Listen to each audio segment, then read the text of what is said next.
diterbitkan undang-undangnya tahun 2003, yaitu nomor 18. Terkecuali advokat itu melakukan tindakan hukum penyuapan kepada hakim. Siapa saja pun itu harus dihukum, tidak kebal hukum, termasuk advokat. Termasuk advokat yang tidak bekerja secara profesional, secara advokat, dia melakukan mengatur perkara-perkara di pengadilan.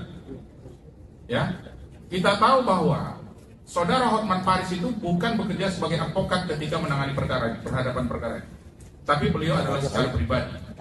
Himbauan kepada Bapak Ketua Mahkamah Agung dan Bapak Dirjen Badilum, Dirjen Peradilan Umum,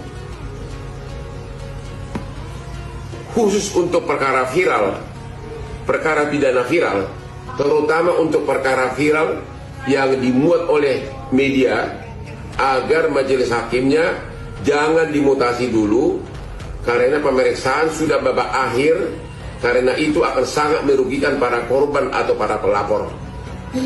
Beri kesempatan kepada majelis hakim untuk memutus sebelum dimutasi, karena hakim yang baru tidak pernah tahu perkara sebenarnya, tidak ikut selama pemeriksaan saksi dan ahli.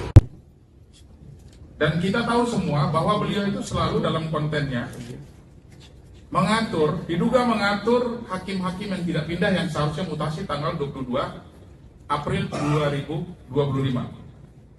Dan tadi yang disampaikan oleh rekan kita Rahmat, bahwa melihat surat permohonan mereka tidak pindah atau tidak mutasi dikarenakan adalah rekomendasi dari Hotman Paris. Silakan Pak, lanjutkan pertanyaannya. Baik, terima kasih Bu. Selamat pagi semuanya. Izin yang mulia, sebelum saya bertanya, kemarin majelis hakim kita yang sebelah kanan Ibu itu berbeda, sekarang berbeda lagi, kembali ke kami bisa menanyakan yang mulia. Iya, terima kasih. Iya, biar kami berdua ini mendapatkan surat khusus.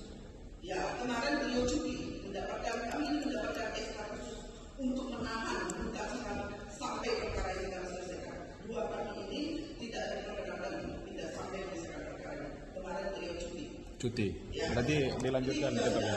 Oke, terima kasih. Oke. Ya. Cukup itu aja yang mulia.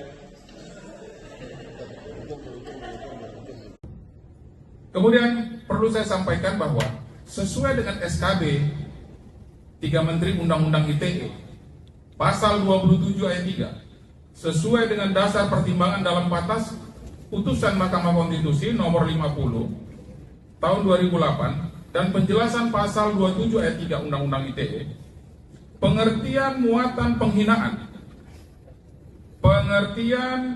muatan penghinaan dan atau pencemaran nama baik merujuk dan tidak bisa dilepaskan dari ketentuan pasal 310 dan pasal 311 KUHP sesuai dengan dakwaan jaksa penuntut umum.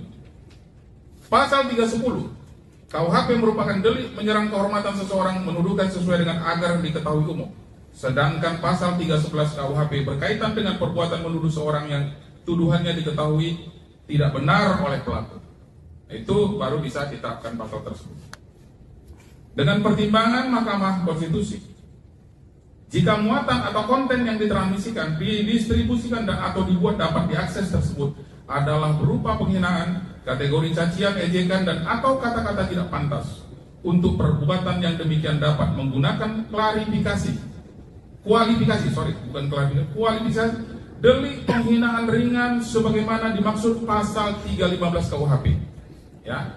Jadi kalau ada kata-kata tidak pantas atau merupakan pencemaran bukan pasal 27 ayat 3 atau 310 contoh atau 311, tapi yang digunakan adalah pasal 315 yang menurut penjelasan Undang-Undang Nomor 19 Tahun 2016 tentang perubahan atas Undang-Undang Nomor 11 Tahun 2008 dan putusan Mahkamah Konstitusi tidak termasuk acuan dalam pasal 27 ayat 3 Undang-Undang ITE. Jadi cukup jelas, dakwaan itu bukanlah merupakan dakwaan pasal 27 ayat 3, tapi harusnya 311. Tapi dakwaan kita Pak Rasman itu tidak sesuai dengan, ya harusnya 315. Jadi ini yang perlu kami sampaikan. Tadi yang pertama adalah seorang advokat, yang kedua SKB 3 Menteri tidak sesuai dengan pasal-pasal atau undang-undang yang didakwakan, dan itu harusnya bebas demi hukum karena tidak sesuai dengan dakwaan. Dan perlu diketahui juga bahwa fakta-fakta persidangan, kita sudah memeriksa Iklim Hakim sebagai saksi, kita juga sudah menghadirkan Kementerian PPA yang sudah bercerita semuanya bahwa saudara Iklim Hakim benar adanya sudah mengadukan kepada PPA dan sudah memberikan keterangan di persidangan. Nah, ini cukup terang, semua itu faktanya benar terjadi, bahwa saudari Iklim Hakim telah menjadi korban, diduga korban pelecehan seksual yang dilakukan oleh Hotman Paris. Itu saja dari saya, Pak Rasman dan rekan-rekan pers. Nanti kita tanya jawab. Terima kasih.